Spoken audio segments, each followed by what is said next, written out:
আসসালামু আলাইকুম সুপ্রিয় শিক্ষার্থী বন্ধুরা, সকল আমার সালাম গ্রহণ করবে। তোমরা যারা পঞ্চম শ্রেণীতে এবছর বৃত্তি পরীক্ষা দিবে তোমাদের জন্য জাস্ট এই ভিডিওটা। তো এখানে দেখো, দ্বিতীয় যে অধ্যায়টা রয়েছে, পঞ্চম শ্রেণীর গণিতের দ্বিতীয় যে অধ্যায়টা রয়েছে, এই অধ্যায়ে বেশ কিছু অঙ্ক রয়েছে, যার মধ্য থেকে জাস্ট 3টা নিয়ম শিখলেই তোমাদের বৃত্তি পরীক্ষায় বা বিভিন্ন প্রতিযোগিতামূলক পরীক্ষায় অঙ্ক কমন পড়বে ইনশাল্লাহ। তো আমরা প্রতিটা অঙ্কের সাথে একটা বিকল্প অঙ্ক রেখেছি।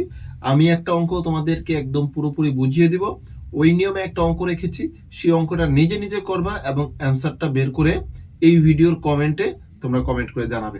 তো প্রথম যে অঙ্কটা রয়েছে তোমরা এখানে দেখতে পাচ্ছ, এখানে যে অঙ্কটা রয়েছে সেটি হচ্ছিল যে 12টি কলা এবং 8টি পেঁপের মূল্য একত্রে 616 টাকা।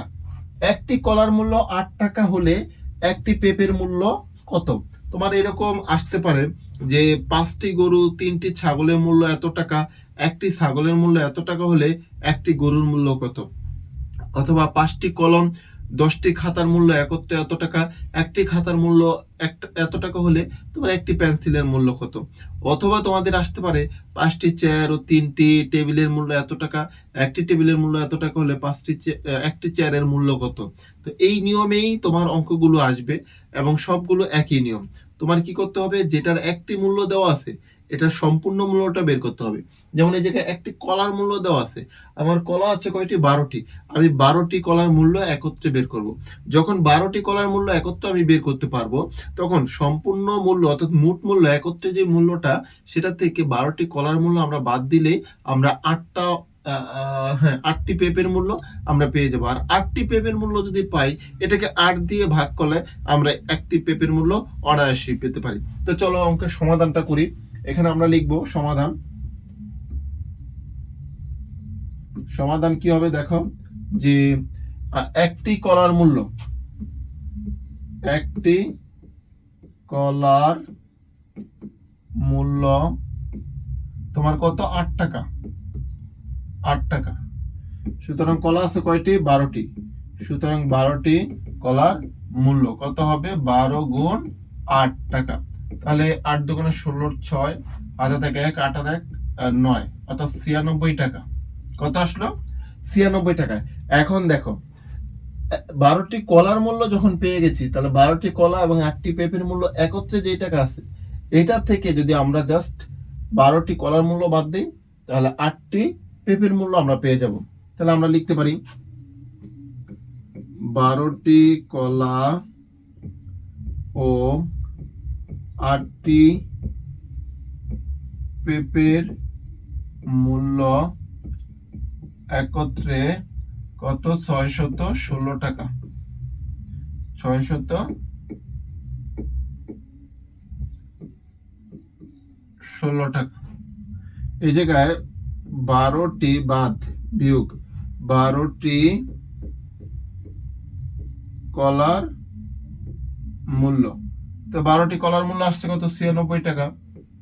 এই 96 টাকা আমরা বিয়োগ করব। আমরা যদি 96 টাকা বিয়োগ করি, তাহলে সুতরাং 8টি পেঁপের মূল্য, সুতরাং 8টি পেঁপের মূল্য বের হবে। 8টি পেঁপের মূল্য আমরা বিয়োগ করে দেখি। 6 আছে, 6.0 হইলে, 9 আছে, 11.2 হইলে, হাতে থাকে 1, 1 আছে, 6.5 হইলে 520 টাকা। 8টি পেঁপের মূল্য কত? 8টি পেঁপের মূল্য হচ্ছে তোমার 520 টাকা। তাহলে 8টি পেঁপের মূল্য যদি পাই, একটা পেঁপের মূল্য আমরা বের করতে পারবো। এখানে একটু করে দিই। 8টি পেঁপের মূল্য 520 টাকা। সুতরাং একটি পেঁপের মূল্য 520 ভাগ হয়েছে তোমার 8 টাকা। তাহলে একটু ভাগ করো, অন্য জায়গায় ভাগ করতে পারো, সমস্যা নেই। 8 দিয়ে 520 কে 52 6 8 48, 6 8 48 থাকে 4 0, 5 8 40, অর্থাৎ 60। তাহলে 65 টাকা। 65 টাকা। তাহলে আমার জিজ্ঞেস করছে একটি পেঁপের মূল্য কত। তাহলে আমরা উত্তরও লিখতে পারি। উত্তর একটি পেঁপের মূল্য, অর্থাৎ একটি পেঁপের মূল্য যেভাবে লেখো। তাহলে আমরা লিখলাম উত্তর একটি পেঁপের মূল্য 65 টাকা। এই যে অঙ্কটা, এই অঙ্কটা তোমরা করবা, এই অঙ্কটা তোমরা করবা। এই করার পরে এটার একটা বিকল্প একটা অঙ্ক আমি তোমাদের রেখেছি, সেই অঙ্কটা তোমরা বাসায় করবা। বাসায় করে এই ভিডিওর কমেন্ট বক্সে উত্তরটা দিবা। তাহলে এই অঙ্কটা আশা করি সবাই বুঝছো। না বুঝলে আবার একটু টেনে তারপর একটু দেখে নিও। তাহলে আমরা কি করব, প্রথমত একটি দেওয়া, যেই একটির মূল্য দেওয়া আছে এটা দিয়ে আমরা এটার পূর্ণ মূল্য বের করব। এরপরে একত্র মূল্য থেকে ওই এক আইটেমের মূল্যটা বের করলে অপর আইটেমের মূল্য বের হয়ে যাবে, আর অপর আইটেমের মূল্যটাকে এভাবে ভাগ করলে তোমার একটি বের হয়ে যাবে। তো পরের প্রশ্নটা দেখি, 5টি গরু ও 8টি ছাগলের মূল্য একত্রে এত টাকা। একটি ছাগলের মূল্য এত টাকা হলে একটি গরুর মূল্য কত? এই অঙ্কটাই তোমাদের বাড়ি কাজ। এটা করবা, করে তারপরে এখনই করবা, করে এবং খাতায় অ্যান্সারটা জমা দিয়ে তারপরে আমাদের পরের প্রশ্নটা চলবা। ঠিক আছে, তাহলে এটা তোমরা করবা। আমি আর পরের প্রশ্নে যাই। কেয়া এবং মারুফের মাসিক পারিবারিক খরচ একত্রে 70,500 টাকা। কত? 70,500 টাকা। কেয়া অপেক্ষা মারুফের মাসিক খরচ এত টাকা বেশি আছে, অর্থাৎ 5,600 টাকা বেশি আছে। কেয়া অপেক্ষা মারুফের বেশি আছে, তাহলে কম কার? কেয়া। কেয়া ও মারুফের প্রত্যেকের মাসিক পারিবারিক খরচ বের করতে আছে। মনে রাখবা, এই অঙ্কে যার কম আছে তারটা আগে বের করতে হবে এবং যার বেশি আছে তারটা পরে। ধরো তোমার টাকা এবং আমার টাকা মিলিয়ে হচ্ছে 8 টাকা, তোমার টাকা এবং আমার টাকা মিলিয়ে হচ্ছে 8 টাকা, বা ধরো 9 টাকা। তোমার টাকা এবং আমার টাকা মিলিয়ে হচ্ছে 9 টাকা। তোমার টাকা থেকে আমার 1 টাকা বেশি আছে, তোমার টাকা থেকে আমার 1 টাকা বেশি আছে। তাহলে আমার যে বেশিটা আছে 1 টাকা, এটা যদি আমি বাদ দিই তাহলে তো তোমার টাকা আমার টাকা কি সমান না? তাহলে এই যে 9 টাকা, 9 টাকা থেকে আমার যে 1 টাকা বেশি আছে এটা বাদ দিয়ে 2 দিয়ে ভাগ করলে তোমার টাকা পেয়ে যাচ্ছ, কারণ তোমার টাকা আমার টাকা সমান, তখন তো তোমার টাকা পেয়ে গেছো। তোমার টাকা যখন পাইবা তো তোমার টাকার সাথে আমার ওই 1 টাকা বেশি এটা যোগ করলে আমার টাকাও পেয়ে যাবো। তো এইভাবে অঙ্কটা করতে হবে, যার কম আছে তারটা আগে বের করতে হবে। তাহলে সমাধানে চলে যাই।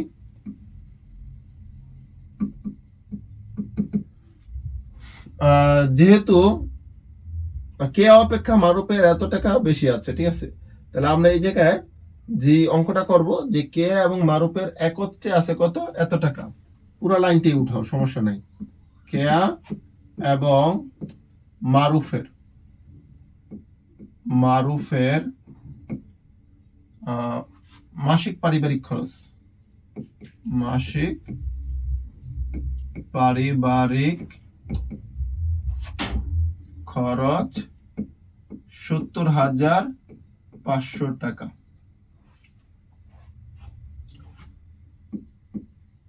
কেয়া অপেক্ষা মারুফের 5,600 টাকা,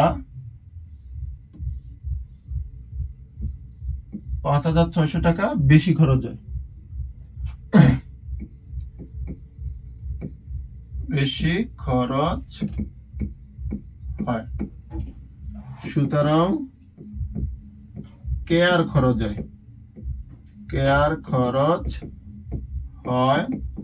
এই যে টোটাল যে 70,500 টাকা, এটা থেকে বিয়োগ করবা 5,600 টাকা এবং এটাকে 2 দিয়ে ভাগ করবা। 2 দিয়ে ভাগ করলে তোমার কি আসবে? কেয়ার খরচের পরিমাণটা বের হয়ে যাবে। তাহলে আমরা আগে বিয়োগ করি। 0 আছে 0.0 হলে, 0 আছে 0.0 হলে, 6 আছে তোমার 15 হচ্ছিল 9 হলে, হাতে থাকে 1, 5 আর 1 6, 6 আছে 10.4 হলে, হাতে থাকে 1, 1 আছে 7.6 হলে, ভাগ হয়েছে তোমার 2। তাহলে এটাকে 2 দিয়ে ভাগ করো। 2 দিয়ে ভাগ করলে আমরা কেয়ার টাকাটা পেয়ে যাব। তাহলে কেয়ার টাকাটা আমরা 2 দিয়ে ভাগ করে বের করি। 6, 4, 9, 0, 0কে আমরা 2 দিয়ে ভাগ দিব। তাহলে এই জায়গায় 3 বার, 6 2 বার, এরপরে 9, এই জায়গায় হচ্ছে 4 বার, 8, 1 নম্বর 0 নামালাম, 5 বার, 10, আর এই শূন্যটা বসায় দাও। তাহলে 32,450 টাকা, 32,450 50 টাকা। এটা কার আছে? এটা হচ্ছে কেয়ার খরচ হয়, আছে না, মানে কেয়ার খরচ হয়। কার খরচ হয়? কেয়ার খরচ হয়। কেয়ার যদি এই টাকাটা খরচ হয়, তাহলে তোমার কেয়া অপেক্ষা মারুফের 5,600 টাকা বেশি খরচ হয়। তার মানে এই টাকার সাথে আমরা মারুফের টাকাটা যোগ করব, এই টাকার সাথে জাস্ট বেশি যে টাকাটা এটা আমরা যোগ করব। ঠিক এই নিয়মে প্রতিটা অঙ্ক এই নিয়মেই তোমরা করবা। এই যে এই ক্যাটাগরি অঙ্ক আসলে যার কম আছে তারটাকে বের করবা, বের করার পরে যার বেশি আছে তারটা তুমি ইয়ে করবা। আচ্ছা, তাহলে এরপরে আমরা লিখতে পারি যে সুতরাং মারুফের খরচ হয়, মারুফের খরচ হয় কত? এই 32,450 যোগ হয়েছে তোমার 5,600 টাকা। তাহলে যোগ করলে কত হয়? 0 0 0, 5 0 5, 6 আর 4 10 0, হাত থেকে 1, 5 আর 1 6, 6 আর 2 হচ্ছে তোমার 8, আর এই 3 এর 3, অর্থাৎ তোমার 38,050 টাকা। 38,050 টাকা। তাহলে এবার এটার উত্তর লিখে দাও, যে উত্তর এই জায়গায় লিখি, উত্তর কেয়ার খরচ হয় 32,450 টাকা এবং মারুফের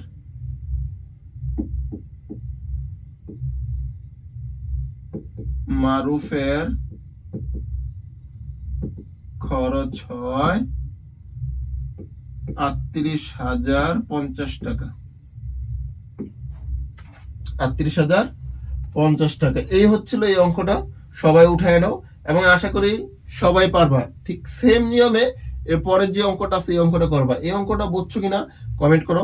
আর দ্বিতীয়ত হচ্ছিল তোমরা হচ্ছিল এই অঙ্কটা নিয়মে পরের অঙ্কটা করবা, করার পরে অ্যান্সারটা কমেন্ট বক্সে জানাবে, কমেন্টে জানাইবে, এই ভিডিওর কমেন্টে তোমরা জানাইবা, ঠিক আছে? তাহলে এই যে দুইটা নিয়ম গেল, আরেকটা নিয়ম আছে, এই নিয়মটা সবাই পরিচিত, পিতা ও পুত্রের যে নিয়মটা। দেখো এই যে এই অঙ্কটা তোমরা করবা, রনি এবং বাশিরের কাছে একত্রে তোমার 780টি লিচু আছে। রনি অপেক্ষা বাশিরের কাছে 64টি লিচু কম আছে, যার কম আছে তারটা, বাশিরের কম আছে। তাহলে বাশিরেরটা আগে বের করবা। রনি ও বাশিরের প্রত্যেকের কতটি লিচু আছে, এই অঙ্কটা তোমরা করবা। এরপর আসি পিতা পুত্রের বা মা ও পুত্রের অঙ্ক। মোস্ট ইম্পর্টেন্ট একটা অঙ্ক। এই নিয়মের অঙ্কগুলো বিগত সময়ে বিভিন্ন পরীক্ষায়, সমাপনী পরীক্ষায় 5ম শ্রেণীর, এরপরে তোমার বার্ষিক পরীক্ষায় সবসময় এই অঙ্কগুলো আসতো, পিতা ও পুত্রের অঙ্ক। এটা সবাই জানে যে এটা একটা মার্ক করা অঙ্ক, ঠিক আছে? তো এই অঙ্কটা সমাধান করব। পিতা ও পুত্রের বয়সের সমষ্টি 45 বছর, সরি, মা ও পুত্রের বয়সের সমষ্টি 45 বছর। মায়ের বয়স পুত্রের বয়সের 4 গুণ, তাদের প্রত্যেকের বয়স কত? তো আমি এই নিয়মের অঙ্কটা করাচ্ছি, আরেকটা অঙ্ক আছে ঠিক সেম নিয়মের, সেই অঙ্কটা তোমরা করবে। এই 3টা নিয়ম করলে এই চ্যাপ্টার থেকে তোমাদের বার্ষিক পরীক্ষায় কমন পড়বো যদি চ্যাপ্টারটা থেকে থাকে তোমাদের। আর দ্বিতীয়ত হচ্ছিল বৃত্তি পরীক্ষায়, তো এই 3টা নিয়ম মোস্ট ইম্পর্টেন্ট তোমাদের জন্য। তো চলো সমাধানে চলে যাই।